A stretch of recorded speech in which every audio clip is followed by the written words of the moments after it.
Cube Radio. Salut, c'est Charles Dran avec l'équipe dans 5 minutes. On s'intéresse aux sciences, à l'histoire et à l'actualité. Aujourd'hui, on parle de maisons connectées. La plupart d'entre nous possédons un téléphone intelligent, que ce soit pour le travail ou pour des besoins personnels, mais le téléphone, ce n'est qu'un des nombreux appareils dits intelligents qui sont en train de transformer nos vies et nos logis. Nos maisons, nos appartements, qui sont considérés comme des havres de paix, sont de plus en plus équipés d'appareils censés nous aider à économiser de l'énergie, du temps, à nous assurer une plus grande sécurité, sans oublier notre confort. Vous serez certainement pas surpris d'apprendre que les maisons des Québécois suivent la tendance mondiale et se branchent de plus en plus à ces appareils de toutes sortes. Une nouvelle étude dresse le portrait de la maison intelligente québécoise. Voici Véronique Morin. La transformation numérique s'opère à une vitesse fulgurante. Une nouvelle étude de l'Académie de la transformation numérique de l'Université Laval dresse le portrait des nouvelles tendances dans nos maisons québécoises.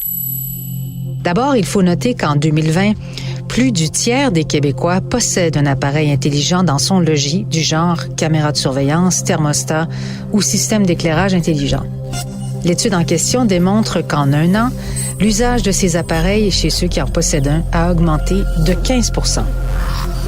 Il faut noter aussi qu'entre 2018 et 2020, le portrait de l'utilisateur a changé. Il y a 2 ans, c'était moins du quart des Québécois, autant des hommes que des femmes, tout âge confondu, qui possédaient un appareil intelligent. Aujourd'hui, ou puisque ça évolue très rapidement, disons plus précisément au moment du sondage, en avril 2020, ce sont 37 % des Québécois adultes qui possèdent désormais l'un de ces appareils, mais la majorité, ce sont des hommes de 18 à 44 ans. Est-ce un effet du télétravail lié à la pandémie? L'étude n'en parle pas, mais on peut le supposer. Mais avant d'aller plus loin, je vous propose, pour les moins initiés, de faire une petite visite d'une maison intelligente. Bonjour, bienvenue chez vous. Que puis-je faire pour vous ce soir? Il existe plusieurs types d'appareils intelligents. La catégorie la plus populaire comprend tous les appareils intelligents destinés à la surveillance et au contrôle, comme les systèmes de caméras connectés via Internet, les avertisseurs de fumée intelligents, les systèmes de détection de fuite d'eau et les systèmes de serrure et sonnettes intelligentes avec ou sans caméra. En 2020, 23 % des adultes québécois possèdent au moins l'un de ces appareils chez eux. La deuxième catégorie sert au divertissement comme les enceintes intelligentes Google Home, Amazon Echo, Alexa, Apple HomePod, dont le taux d'adoption a connu une croissance importante passant de 7 % en 2018 à 18 % en 2020.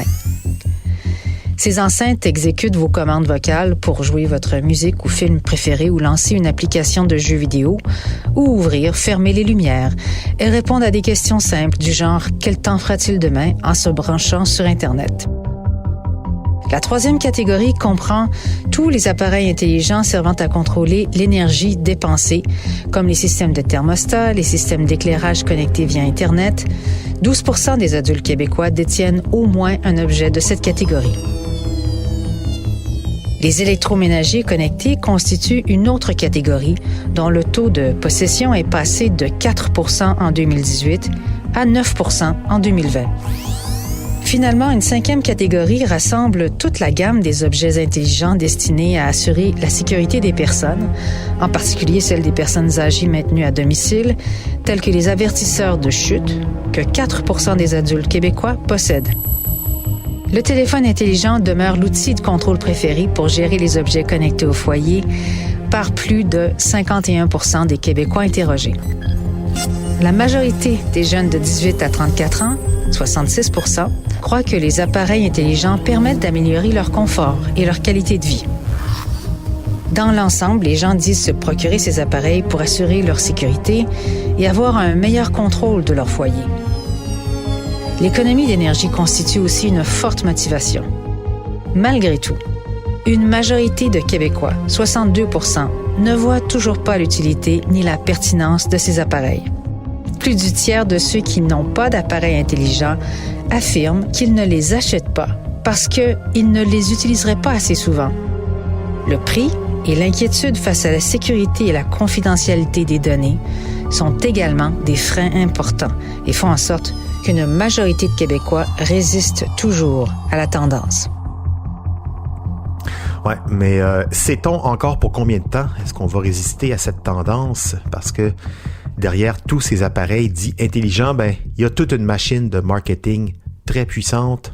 D'ailleurs, les auteurs de cette étude sont des experts en marketing et l'étude, bien qu'issue de l'Université Laval à Québec, elle est financée aussi en partie par des entreprises privées, des compagnies d'assurance en l'occurrence, mais elle a le mérite de nous faire réfléchir un peu plus à ces objets connectés qui font leur entrée dans nos vies. Merci Véronique Morin, c'était en 5 minutes.